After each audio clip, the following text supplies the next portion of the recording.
नमस्कार दोस्तों। क्या आपने कभी सोचा है कि एक इंसान का एक गलत फैसला उसकी ज़िंदगी को किस कदर बर्बाद कर सकता है? प्यार, धोखा, जुनून और क्राइम की ये सच्ची कहानी आपको झकझोर कर रख देगी।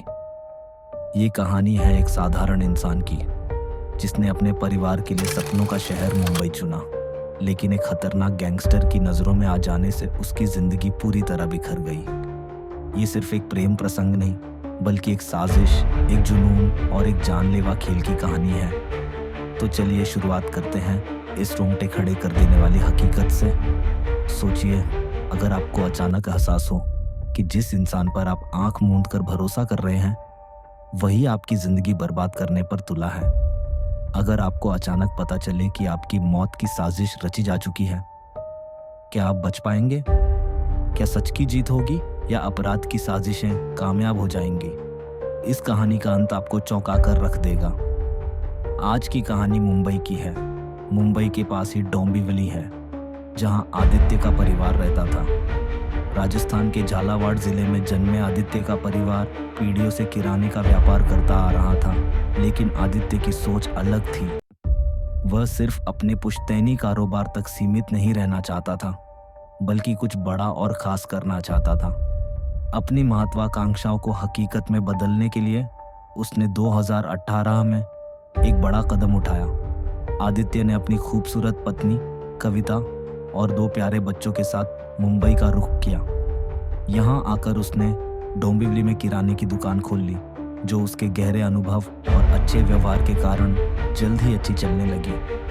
आदित्य की पत्नी भी व्यापारी परिवार से थी और मेहनत करने में पीछे नहीं रहती थी। इसलिए जब आदित्य दुकान की खरीदारी के लिए थोक बाजार जाता, तो कविता दुकान संभालने का काम बखूबी कर लेती थी। वह जितनी सुंदर थी, उतनी ही हंसमुख, चंचल और मिलनसार भी थी। इसलिए जब वह दुकान पर होती, तो जो ग्राहक एक बार सामान लेने आ जाता, वह फिर दूसरी दुकान की तरफ देखता भी नहीं था। साल भर में ही आदित्य का काम अच्छा जम गया था, लेकिन इसी बीच एक ऐसी घटना घटी कि आदित्य के बुरे दिन शुरू हो गए। डोंबिवली में जहां आदित्य की दुकान थी, उसके पास एक मल्टी कॉम्प्लेक्स था, जिसे कमलेश शिंदे ने खरीदा था। कमलेश के खिलाफ मुंबई के कई थानों में छोटे मोटे अपराध के मामले दर्ज थे, लेकिन कंस्ट्रक्शन के काम में आने के बाद वह खुद को इलाके का डॉन समझने लगा था। कमलेश का अपनी कंस्ट्रक्शन साइट पर काफी आना जाना था। एक दिन जब वह अपनी बन रही मल्टी कॉम्प्लेक्स की साइट पर जा रहा था, तभी उसने देखा कि पास की एक दुकान पर कविता बैठी हुई थी। कमलेश शादीशुदा और 2 बच्चों का पिता था, लेकिन डॉन तो डॉन होता है। वह अपनी अय्याशियों के लिए बदनाम था। जब उसने कविता को देखा, तो उसे हासिल करने की ठान ली। कमलेश चेन स्मोकर था, इसलिए वह आदित्य की दुकान पर सिगरेट खरीदने के बहाने बार बार आने लगा। कविता रोज दुकान पर नहीं होती थी, लेकिन वह जानता था कि अगर उसे कविता से संबंध बढ़ाने हैं, तो पहले उसके पति से दोस्ती करनी होगी। धीरे धीरे उसने आदित्य से जान पहचान बना ली और ये भी जताया कि अगर उसे इलाके में कोई परेशान करे, तो वह उसे बताए, कमलेश उसका इलाज कर देगा। जब कभी कविता दुकान पर मिल जाती, तो कमलेश उससे बातें करने का कोई मौका नहीं छोड़ता। कविता भी बातूनी थी, इसलिए उसे कमलेश का दुकान पर बैठना बुरा नहीं लगता था। इस दौरान कमलेश उसे अपनी गुंडागर्दी के किस्से नमक मिर्च लगाकर सुनाने लगा और साथ ही अपनी रईसी भी दिखाने लगा। कविता के पास एक साधारण मोबाइल था, तो एक दिन कमलेश ने उसे स्मार्टफोन गिफ्ट कर दिया और सोशल मीडिया का उपयोग करना भी सिखा दिया। अब कमलेश उसे रोज सुबह शाम मैसेज भेजने लगा। कुछ ही दिनों में कविता ने भी उसे अश्लील वीडियो भेज दिया। बाद में जब वह दुकान पर आया, तो बहाना बनाया कि गलती से वीडियो भेजा था और उसे डिलीट करने को कहा। कविता ने वीडियो देख लिया था और नाराज होने के बजाय मजाक में और वीडियो भेजने को कह दिया। इसके बाद कमलेश ने उसे एक साथ वीडियो देखने का प्रस्ताव दिया, लेकिन कविता ने यह कहते हुए मना कर दिया कि उसके पति के घर लौटने का समय हो गया है। उसने 4 दिन बाद का समय तय कर लिया, जब आदित्य थोक बाजार जाएगा।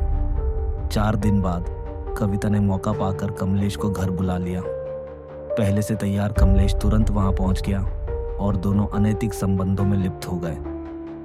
ये सिलसिला यहीं नहीं रुका। जब भी मौका मिलता, कमलेश और कविता इस वासना की खेल में डूबते चले गए। धीरे धीरे उनके अवैध संबंधों की चर्चा पूरे मोहल्ले में होने लगी। इन अफवाहों की भनक आदित्य को भी लग गई। एक दिन आदित्य ने बाजार जाने का बहाना बनाया, लेकिन 2 घंटे बाद अचानक घर लौट आया। उसने घर में घुसते ही कमलेश और कविता को रंगे हाथों पकड़ लिया।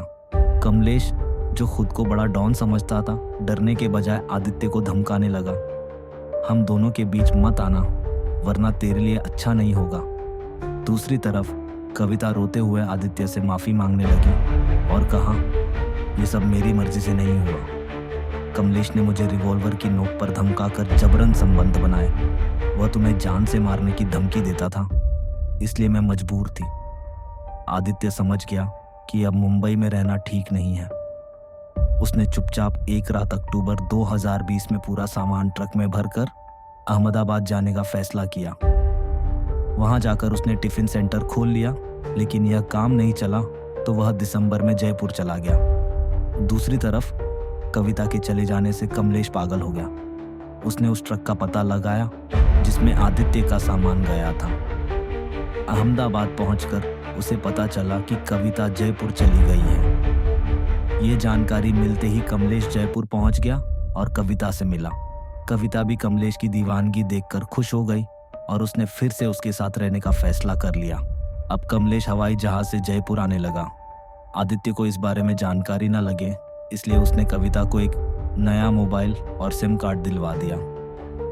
दोनों एक दूसरे से छुपकर संपर्क में रहने लगे, लेकिन एक दिन कविता का मोबाइल आदित्य के हाथ लग गया। गुस्से में आकर उसने मोबाइल तोड़ दिया। एक सुबह आदित्य रोज की तरह अपने काम में जुटा था कि अचानक एक पावर बाइक पर सवार 2 युवक उसके पास आकर रुके। उन्होंने एक मराठी नाम बताकर उसके निवास का पता पूछा। आदित्य सोच ही रहा था कि इस कॉलोनी में कोई मराठी परिवार नहीं रहता। तभी बाइक के पीछे बैठे युवक ने जेब से कट्टा निकालकर आदित्य पर फायर कर दिया और तेजी से फरार हो गए। संयोग से आदित्य की जान बच गई। पुलिस ने जांच की तो पता चला कि हमलावर अजमेर रोड पर स्थित राज गेस्ट हाउस में ठहरे थे। पुलिस जब वहां पहुंची तो वे फरार हो चुके थे, लेकिन उनके नाम और मोबाइल नंबर मिल गए। जांच अधिकारी ने तत्काल दोनों के नंबर सर्विलांस पर लगवा दिए। दोनों नंबर मुंबई की ओर जाते दिखे, जिससे साफ हो गया कि दोनों वहीं के निवासी हैं।